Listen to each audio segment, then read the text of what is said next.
this is an enterprise which originated almost 15 years ago when the South Asia Center for Policy Studies had floated the ambitious project of constructing a South Asian Davos, which was originally supposed to be located in the Maldives. I think the aspirations were, in fact, somewhat beyond our capability. But what we have, in fact, instead developed has been the South Asia Economics Summit, which you may say is a modest attempt to realize that aspiration, but which has actually stood the test of time and has, in fact, reproduced itself over successive years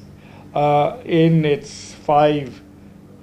partner countries and through the participation of 5 partner institutions, which in fact have remained loyal to the original agenda and are to be commended for their ability to sustain this process. The present summit, which is being hosted in Dhaka, is the second such summit we have hosted over here, which in fact is significant because it demonstrates that we have in fact done the rounds of the respective countries and are now really into the second phase and will be graduating into a third phase, hopefully. And this has provided a wealth of ideas on addressing opportunities available to the South Asian community to address the scope for economic cooperation and to in fact also address the challenges which in fact have compromised this process and has made it move forward less expeditiously than we had actually hoped. The present goal of looking into the future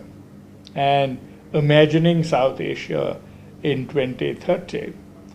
of course, will require a considerable stretch of the imagination to, in fact, take us that far. We were once upon a time trying to imagine a future by 2020. In fact, when I was a member of the high-level expert group set up by the SAARC summit at the end of the 90s,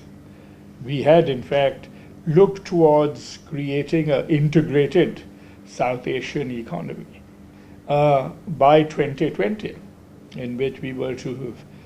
have evolved from a free trade area into a common market and eventually into an economic union in this particular space.